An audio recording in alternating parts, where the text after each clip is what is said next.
sejahtera buat kita semua. Perkenalkan, saya Indri Utami. Saya adalah salah satu dosen di program studi akuntansi Fakultas Ekonomi dan Bisnis Universitas Langlang Buana Bandung dengan NIDN 0401087701. Salah satu rancangan pembelajaran semester untuk mata kuliah yang saya ampu yaitu akuntansi manajemen dalam rangka unjuk kerja Tridharma Perguruan Tinggi di bidang pengajaran. Dalam pendeskripsian mata kuliah ini tentunya didasarkan pada DIA, yaitu Delivery, Interaction, and Assessment. Adapun deskripsi mata kuliah akuntansi manajemen adalah mata kuliah akuntansi manajemen ini merupakan rumpun mata kuliah program studi sehingga wajib diambil oleh mahasiswa pada semester genap. Program studi ini wajib diambil oleh mahasiswa dengan memiliki bobot 3 SKS dan diberikan kepada mahasiswa semester 6. Pada mata kuliah ini akan membahas mengenai sejarah serta peran akuntan manajemen, konsep dasar akuntansi manajemen, perilaku biaya berdasarkan aktivitas, kalkulasi biaya berdasarkan aktivitas, kalkulasi biaya berdasarkan pesanan, kalkulasi biaya proses, alokasi biaya departemen pendukung, penganggaran untuk perencanaan dan pengendalian, kalkulasi biaya standar, manajemen berdasarkan aktivitas, harga transfer, biaya kualitas dan produktivitas, perencanaan dan kinerja manajemen. Mata kuliah akuntansi manajemen lebih banyak menekankan kepada upaya penyajian informasi bagi kepentingan manajemen dalam pengambilan keputusan kegiatan operasional sehari-hari maupun strategis. Akuntansi manajemen ini berupaya memberikan pemahaman berkaitan dengan perilaku biaya, analisis titik impas, relevansi biaya untuk pengambilan keputusan taktis, pusat pertanggungjawaban, penilaian kinerja, serta transfer pricing. Capaian pembelajaran pada mata kuliah akuntansi manajemen ini meliputi komponen sikap, pengetahuan, keterampilan umum, dan keterampilan khusus yang tentunya diturunkan dari profil lulusan program studi.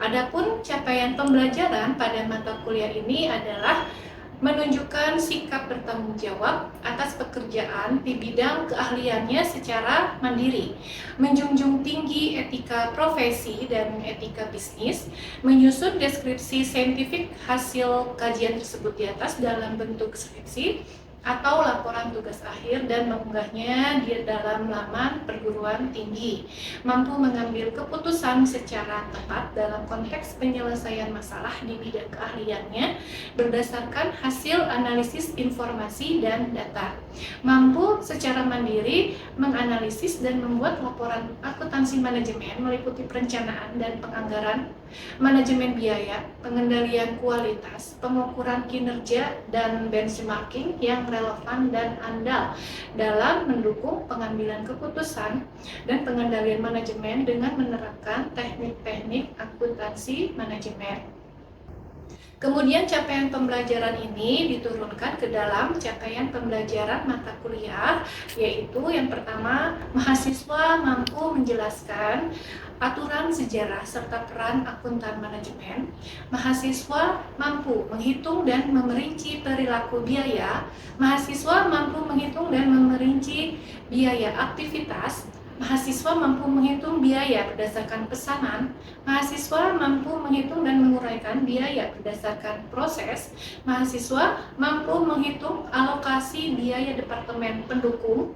Mahasiswa mampu menghitung anggaran untuk perencanaan dan pengendalian. Mahasiswa mampu menghitung biaya standar alat pengendalian manajerial. Mahasiswa mampu menganalisis manajemen berdasarkan aktivitas. Mahasiswa mampu menghitung harga transfer dalam pusat laba. Mahasiswa mampu menganalisis biaya kualitas dan produktivitas. Mahasiswa mampu menganalisis perencanaan dan kinerja manajemen. Berbagai capaian pembelajaran mata kuliah ini kemudian dituangkan ke dalam sub capaian pembelajaran mata kuliah yang dituangkan ke dalam pertemuan perkuliahan. Pada perkuliahan ini terdapat 16 kali pertemuan, di mana 14 kali pertemuan perkuliahan dan 2 kali pertemuan untuk ujian tengah semester dan ujian akhir semester. Materi atau topik yang dibahas pada mata kuliah akuntansi manajemen ini meliputi topik pertama, sejarah dan peran akuntansi manajemen. Topik 2, konsep dasar akuntansi manajemen. Topik 3, perilaku biaya berdasarkan aktivitas. Topik keempat, kalkulasi biaya berdasarkan aktivitas. Topik kelima, kalkulasi biaya berdasarkan pesanan. Topik keenam, kalkulasi biaya proses. Topik ketujuh, alokasi biaya departemen pendukung. Topik ke-8, anggaran untuk perencanaan dan pengendalian. Topik 9, kalkulasi biaya standar. Topik 10, manajemen berdasarkan aktivitas. Topik 11, harga transfer. Topik 12, biaya kualitas dan produktivitas. Topik ke-13, perencanaan dan kinerja manajemen. Adapun model pembelajaran yang ditekankan pada mata kuliah ini adalah problem based learning, sehingga mahasiswa dapat aktif, peka, dan mampu menganalisis terhadap permasalahan yang berkaitan dengan akuntansi manajemen. Hal ini bertujuan agar mahasiswa dapat merencanakan dan membuat solusi untuk permasalahan yang ditemukan. Adapun proses interaksi dengan mahasiswa dilakukan secara online dan secara offline. Secara offline itu dilakukan di dalam kelas, dan dilakukan secara online itu bisa menggunakan Zoom Meeting atau Google Meet atau Google Classroom dan WhatsApp Group, sehingga perkuliahan secara sinkronus dan asinkronus dapat terlaksana. Tugas dalam mata kuliah ini berupa ringkasan materi, menganalisis, dan menghitung mengenai materi yang telah diterima mahasiswa di dalam kelas ataupun Zoom Meeting ataupun Google Meet. Penilaian mata kuliah berdasarkan pada proses pembelajaran yang dilakukan secara tes dan non-tes yang meliputi kehadiran dan keaktifan, tugas dan presentasi, ujian tengah semester, dan ujian akhir semester. Berbagai komponen pada RPS ini juga disampaikan kepada mahasiswa pada saat awal perkuliahan. Pada saat pembuatan kontrak kuliah, yaitu perencanaan perkuliahan yang disepakati antara dosen dan mahasiswa. Selanjutnya, saya akan menunjukkan salah satu video perkuliahan yang sudah saya lakukan. Selamat sore semuanya. Hari ini kita lagi ya dalam perkuliahan untuk akuntansi manajemen. Hari ini kita akan membahas mengenai materi lanjutan mengenai alokasi biaya departemen pendukung. Nah, sebelum kita mulai, ini silahkan kalian lihat absennya terlebih dahulu. Ini dikasih tadi ke awalnya. Nah, baik, sebelum kita masuk ke materi hari ini mengenai alokasi biaya departemen pendukung, sebelumnya saya akan mereview sedikit gitu ya tentang materi minggu kemarin. Minggu kemarin kita sedang membahas juga mengenai alokasi biaya untuk satu departemen pendukung ke departemen produksi gitu ya. Jadi kemarin itu sudah kita bahas bahwa dalam suatu perusahaan itu terdapat dua jenis departemen ya, yaitu departemen produksi dan departemen pendukung ya. Untuk departemen produksi itu berarti berkaitan secara langsung dalam menciptakan produk atau jasa. Sedangkan departemen pendukung itu dia yang mendukung kepada biaya atau departemen produksi, ya. Nah, kemudian untuk alokasi biaya untuk satu departemen pendukung ke departemen produksi itu ada bisa menggunakan tarif ya, tarif pembebanan. Nah, tarif pembebanan itu juga ada dua jenis. Yang pertama tarif pembebanan modal, dan yang kedua tarif pembebanan modal. Ya. Jadi kita masuk ke materi hari ini, yaitu alokasi biaya lebih dari satu departemen pendukung. Nah, jadi di sini untuk metode alokasi biaya lebih dari satu departemen pendukung ke departemen produksi itu ada tiga metode. Ya, yang pertama metode langsung. atau direct method. Kemudian yang kedua adalah sequential or step method atau metode bertahap atau berurutan kata lainnya. Kemudian yang ketiga adalah metode timbal balik atau reciprocal method. Nah, ini yang pertama adalah metode langsung atau direct method. Metode ini paling sederhana dan langsung mengalokasikan biaya departemen pendukungnya. Biaya jasa variabel dialokasikan langsung ke departemen produksi secara proporsional dan langsung terhadap masing-masing departemen pengguna jasa. Biaya tetap juga dialokasikan langsung kepada departemen produksi, tetapi berdasarkan proporsi pada kapasitas normal atau praktis departemen produksi. Jadi kalau kita lihat dari jalan ya, untuk metode alokasi langsung, ya, kita umpamakan di sini ada departemen pendukung. Departemen pendukung di sini terdiri dari dua departemen. Ya, misalnya departemen A dan departemen B. Ya, kemudian di sini departemen produksi.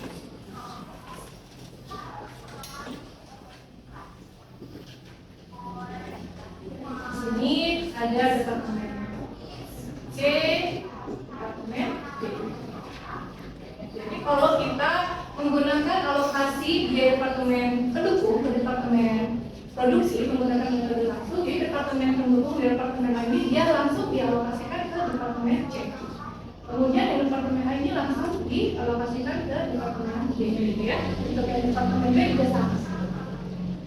Dia dialokasikan ke departemen C dan dialokasikan ke departemen D. Ini yang metode langsung, ya. Kita lanjut lagi. Kemudian untuk metode bertahap, alokasi biaya dilaksanakan secara setahap demi setahap, ya, mengikuti prosedur penetapan peringkat yang ditentukan dengan menyusun peringkat departemen pendukung dalam tatanan jumlah jasa yang diberikan. Biaya departemen pendukung yang memberikan jasa paling besar, ya, itu akan bisa dialokasikan terlebih dahulu. Ya, biaya ini didistribusikan pada semua departemen pendukung di bawah urutannya dan pada semua departemen produksi. Jadi kalau kita lihat dari bagannya, ya, untuk metode berurutan atau bertahap di sini, ya, jadi kalau kita bertahap di sini ringkasnya itu metode bertahap. Jadi selain departemen pendukung, dia bisa mengalokasikan ke departemen produksi, departemen pendukung lainnya juga bisa mengalokasikan ke departemen pendukung lainnya. Jadi seperti ini. Ini untuk metode. Kemudian untuk metode timbal balik. Nah, kalau untuk metode timbal balik atau reciprocal method, metode ini mengakui semua interaksi di antara departemen pendukung. Menurut metode timbal balik, salah satu departemen pendukung menggunakan angka departemen lain dalam menentukan total biaya setiap departemen pendukung. Kemudian dialokasikan ke departemen produksi, ya, dengan menggunakan linear. Kalau untuk metode timbal balik, nanti dalam perhitungannya menggunakan kesamaan linear, yaitu total biaya dengan biaya langsung dengan biaya yang dialokasikan. Kalau dilihat dari timbal balik, tinggal kita tambahkan seperti ini. Jadi departemen pendukung lainnya itu bisa saling mengalokasikan ke departemen pendukung lainnya. Ini metode timbal balik. Ada kata-kata hubungannya tuh. Ya, jadi departemen A dia bisa mengalokasikan ke departemen B, departemen B dia bisa mengalokasikan ke departemen A. Lain dia mengalokasikan ke departemen produksi. Ya. Nah, untuk lebih jelasnya kita bahas mengenai contoh soalnya di sini, ya, bagaimana mengalokasikan biaya departemen pendukung menggunakan ketiga metode yang tadi. Ya. Ini contoh soalnya. AA Manufacturing memproduksi suku cadang mesin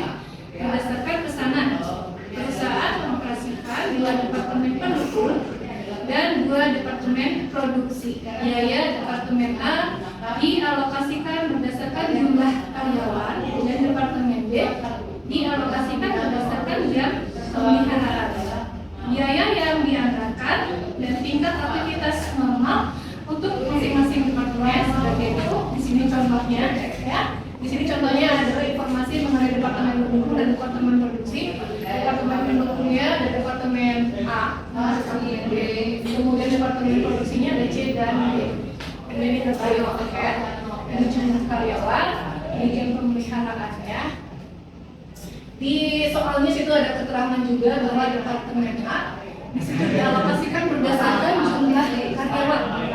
Ya, kalau departemen B itu dialokasikan berdasarkan jam pemeliharaan. Maka alokasikan biaya jasa dengan menggunakan metode langsung, bertahap dan tingkat ya. Jadi bagaimana cara mengalokasikannya? Ya, yang pertama di sini kalau kita menggunakan metode langsung dan jadi ya, sebelum kita menghitung alokasi biaya dari departemen pendukung ke departemen produksi itu kita cari dulu rasio alokasinya ya. Nah di sini tadi kan untuk departemen pendukung A tadi dia dialokasikannya berdasarkan jumlah karyawan. Ini kan jumlah karyawan ya. Nah, dia akan dialokasikan ke C dan D. Ini rasio letaknya 40-40. Berarti kita dalam mencari rasio alokasinya adalah ini kan dari A ya. Dari A dia akan dialokasikan ke C. Berarti di sini nilainya adalah rasionya 40/80. Kemudian kita kalikan dengan biaya overhead ya, yaitu 250. Ya, nilainya berapa? Berapa? 125. Kemudian dari A ke D. Ini kebetulan sama rasionya 40 juga. Berarti 40/80 kali biaya overheadnya sama ya. 120 ya. Ini untuk departemen pendukung A. Ya. Kemudian berikutnya departemen pendukung departemen pendukung B dia akan dialokasikan ke C juga sama. Berapa rasio alokasinya? Berarti kalau dari B ke C ini berarti kan ini kan tadi yang departemen B alokasinya berdasarkan jam pemeliharaan. Berarti kita lihatnya di sini. Jadi yang C itu 7.900 dibagi dengan totalnya. Totalnya berapa? 7.900 dapat 2.100 itu adalah 20.000. Dikalikan dengan biaya overheadnya 350.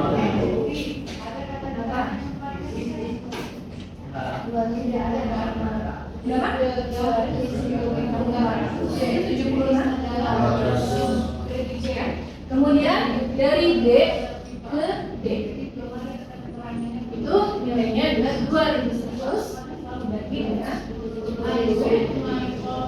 dengan biaya overheadnya.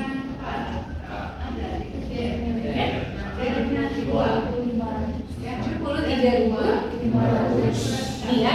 Jadi yang dialokasikan untuk departemen A yaitu biaya overheadnya 250 itu nanti akan dialokasikan ke C senilai 125.000. Kemudian D-nya 125.000. Yang B itu 350 akan dialokasikan ke C 276.500 dan akan dialokasikan ke D 73.500 ya. Nah ini ya, jadi totalnya untuk departemen produksi, departemen C itu totalnya 651.500 yang D-nya 253.500 ya. Sampai sini ada yang mau ditanyakan? Kalau tidak ada kita lanjut ya. Ya, ini kita lanjutkan lagi. Ini mengenai perhitungannya. Kita lanjutkan lagi di sini mengenai metode bertahap. Ya, nah ini metode bertahap. Kalau metode bertahap ya, kita coba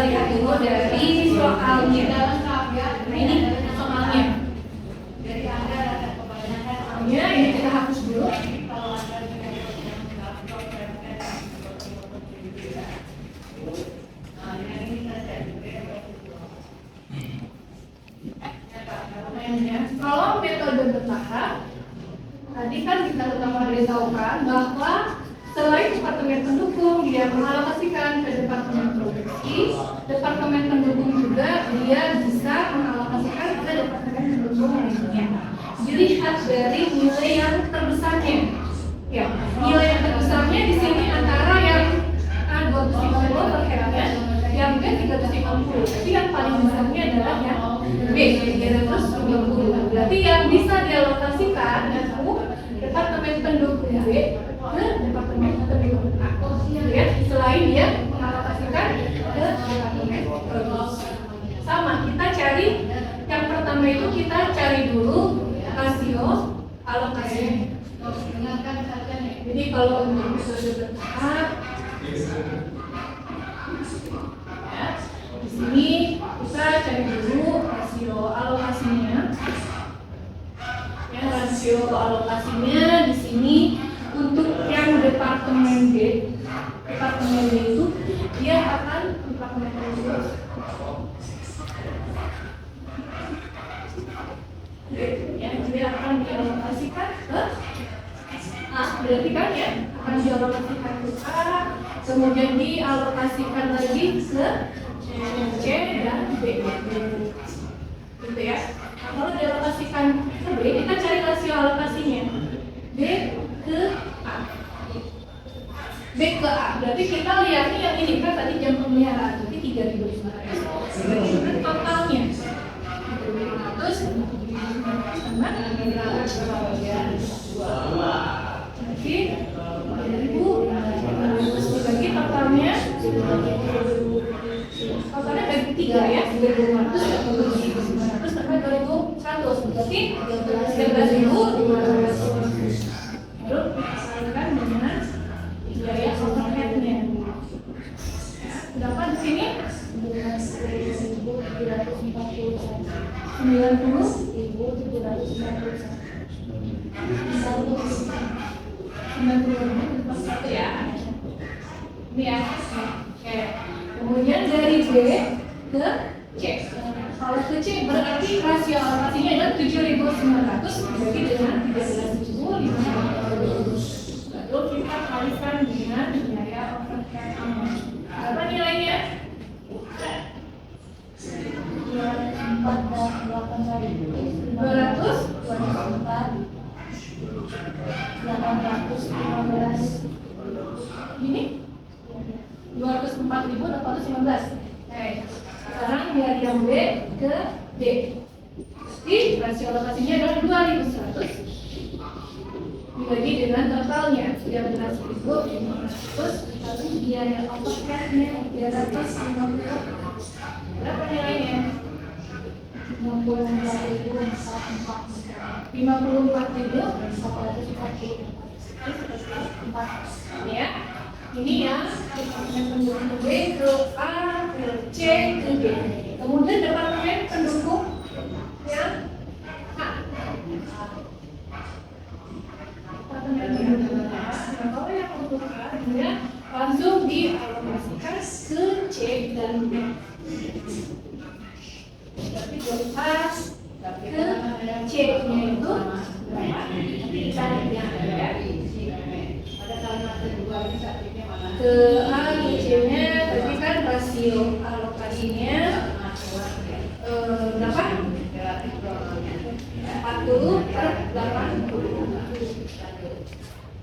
Ini kita dulu ya. Ini berapa? 40/80 kali 100%. Misalnya berapa? Kita cari dulu rasio alokasinya. Berarti berapa? 40/80 itu 0,5.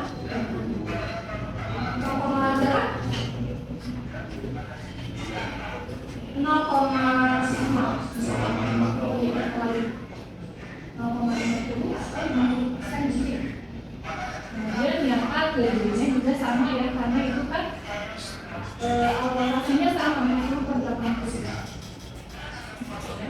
Ini kita punya dulu sampai sini berapa? Karena nanti kita baca ya.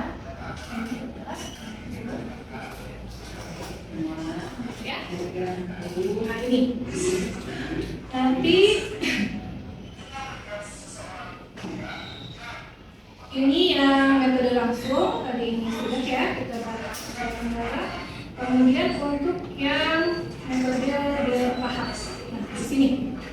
metode bertahap di sini.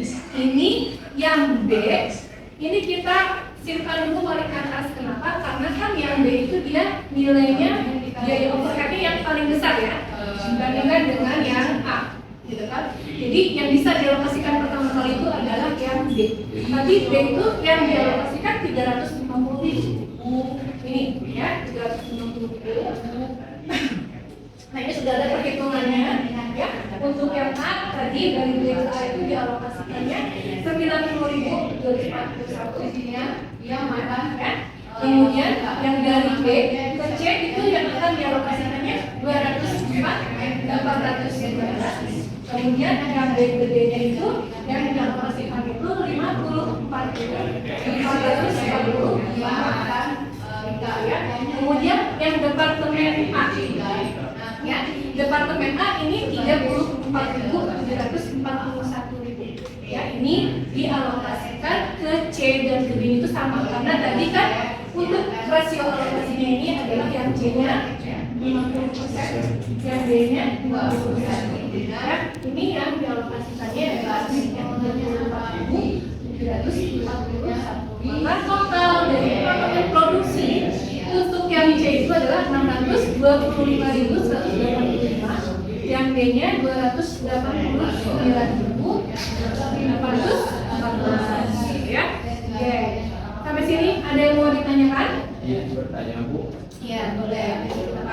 Mengapa dalam alokasikan departemen A ke departemen produksi nilainya 340.741? Karena di metode sebelumnya atau metode langsung nilai departemen A itu 250.000. Kenapa ya departemen A di sini yang dialokasikannya 340 bukan 250, karena tadi kan yang metode langsung ya yang dialokasikan itu dari departemen A itu 250 ya. Kenapa? Karena lihat di sini departemen D di sini dia ada tambahan alokasi dari departemen D ya. Jadi di sini untuk departemen A pendukung yang departemen pendukung A di sini dia ada tambahan alokasi dari departemen B nilainya 90.741 ya. Maka totalnya kan jadi 340.741. Jadi nilai 340.741 itu yang akan dialokasikan ke departemen produksi ya. Itu nilainya 170.370 ya. Oke, ada lagi yang mau ditanyakan? Kalau ada yang menggunakan Ya, oke, kita lanjut lagi ke metode yang berikutnya, yaitu metode timbal balik atau resiprokal. Nah, untuk metode timbal balik atau resiprokal method, ya, tadi kita di sini dalam perhitungannya kita cari dulu persamaan linearnya, ya. Persamaan linearnya tadi total biaya dengan biaya langsung ditambah biaya kali biaya. Nah, ini biaya, total biaya sama dengan biaya langsung ditambah biaya yang dialokasikan. Nah, di sini sama, kita cari dulu untuk pengalokasiannya atau rasio alokasinya berapa ya untuk departemen A, departemen B. Kalau timbal balik tadi kan dia bisa saling mengalokasikan ya, departemen pendukungnya itu. Jadi departemen pendukung A dia bisa mengalokasikan ke departemen pendukung B, pendukung B dia bisa mengalokasikan lagi ke departemen pendukung A, ya. Kita cari di sini rasio alokasinya berarti untuk rasio alokasinya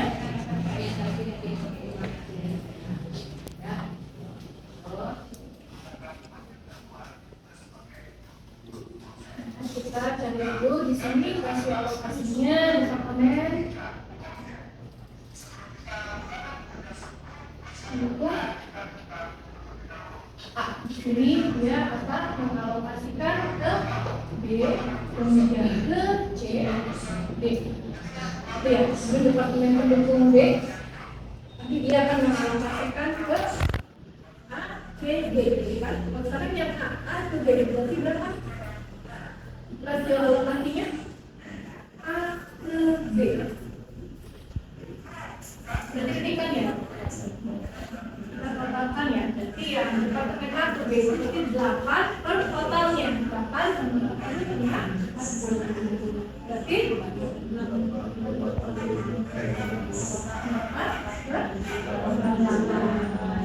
8 ya. Kemudian yang ke C-nya, A ke C-nya berapa rasionya? Ini 8 per 8 berapa?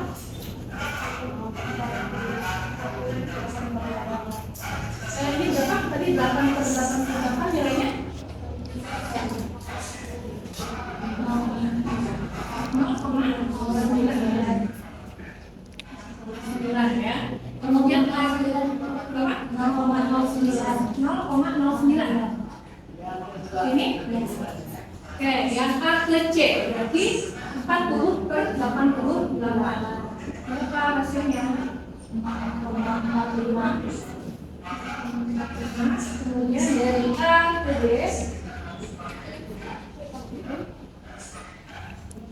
per 48.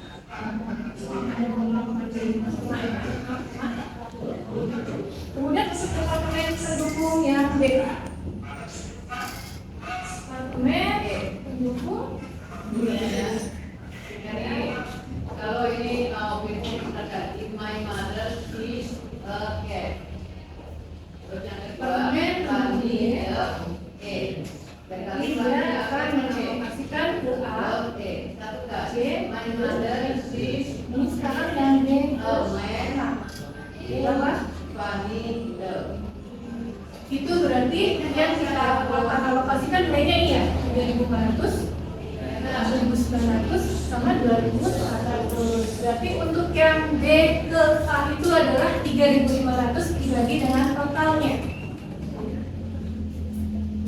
Totalnya 13.500 berapa? 0,26. Kemudian dari D ke C itu berarti 7.900 bagi 13.500. Oke, dan D-nya kemudian dari B ke D 2.100.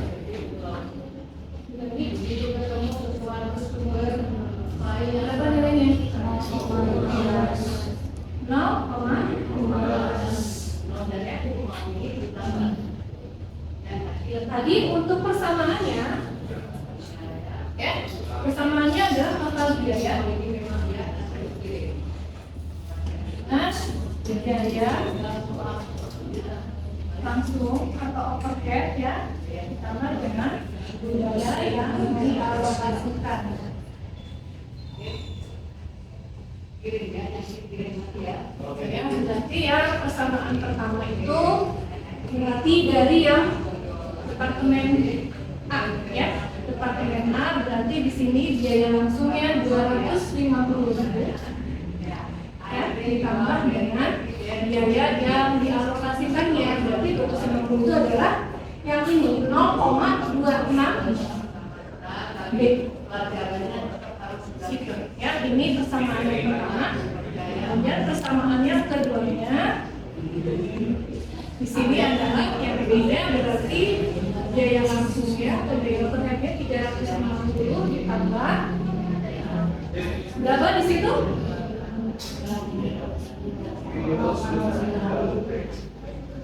0,0999 B. 0,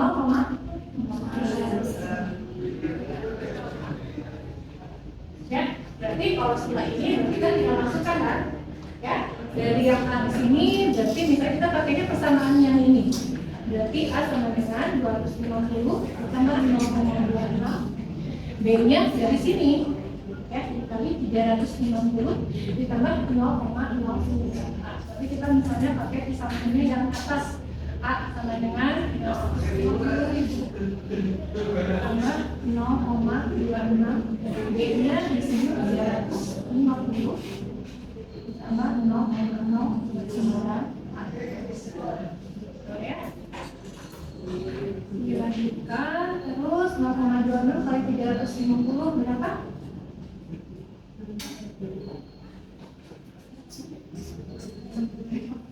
Berapa? 91.000. Pas? Kemudian 0,26 kali 0,09 A. 0,26 kali 0,09.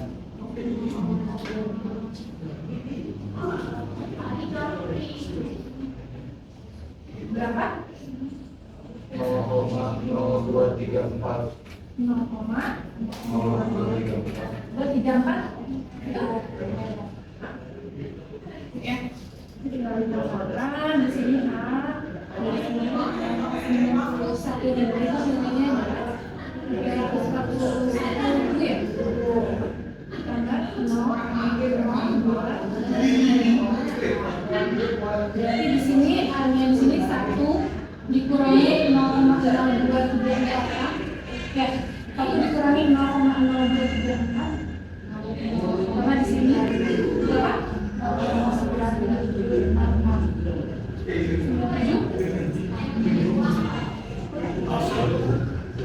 0,2976 ya, 0,9.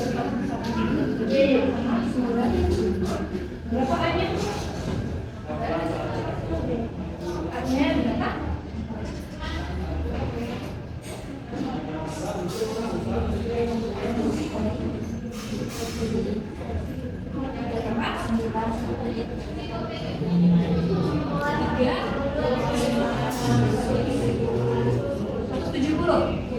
Nah, ini A-nya sudah ketemu. Nanti kita tinggal masukkan ya. Mau masukkan ke persamaan yang ini boleh, dan di sini boleh. Kalau misalnya yang ini persamaan yang B ini, berarti kita tinggal masukkan. Berarti di sini B-nya sama dengan 350.000 ya, ditambah 0,09, A-nya 349. Berarti B-nya berapa? 350 ditambah 0,09 kali 349,170. Berapa?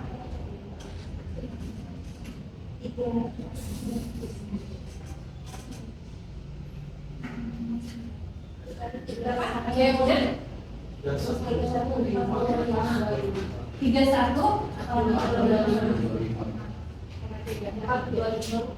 425 ya. Seperti ini? Iya. Iya. Berarti B-nya berapa? 350 tambah 31425, berarti tinggal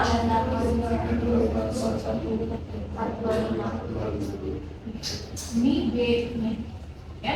A-nya sudah ketemu, B-nya sudah ketemu. Nah, sekarang yang akan kita alokasikan dari A yang B ini kan nilai yang terbesar juga sama. Nah, akan kita alokasikan pertama. Berarti yang akan kita alokasikan pertama adalah yang B. Nah, B kita alokasikan ke A, ke C, ke D sesuai dengan rasio alokasi yang sudah kita hitung. Gitu ya. Yang A juga sama, nanti akan dialokasikan ke B. Ini sudah ada rasio alokasinya ke C, ke D. Gitu ya. Kita lihat di sini.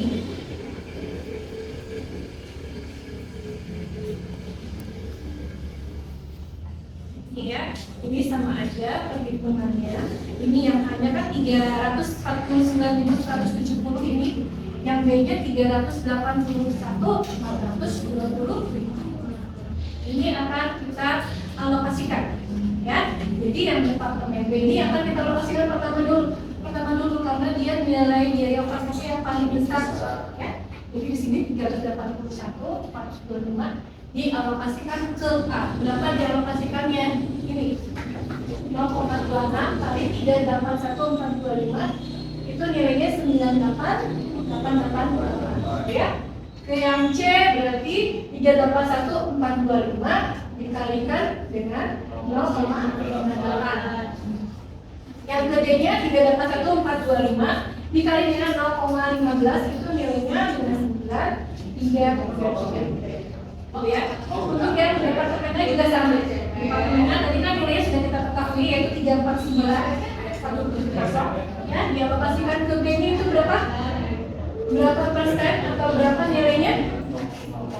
0,09 ya, atau 9%. Kita kalikan dengan biaya mereka 349.170 itu nilainya 31.743. Kemudian dari A dialokasikan ke departemen produksi yang C itu nilainya adalah 0,45 atau 45% dikalikan dengan biaya overheadnya 349.170 nilainya 158.714 sama ya, yang alokasi ke departemen ini juga sama. Jadi totalnya untuk departemen produksi setelah menerima alokasi itu totalnya adalah untuk departemen produksi C 631.918. Untuk yang departemen produksi B totalnya menjadi 283.047 gitu ya. Ini sampai sini ada yang mau ditanyakan? Kalau kita lihat ya perbandingannya antara metode langsung, metode bertahap, dan metode timbal balik seperti ini. Ya. Di situ ada total dari metode langsung, ya, untuk departemen A di situ totalnya menjadi 651.500, untuk departemen B 263.500. Ya, ini perbandingannya antara metode langsung, metode bertahap, dan metode timbal balik.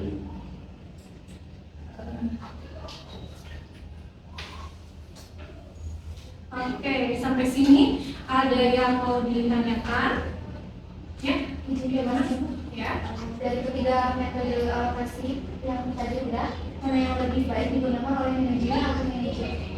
ya, jadi dari ketiga metode alokasi ini mana yang lebih baik gitu ya? Antara metode langsung, metode bertahap, dan metode timbal balik.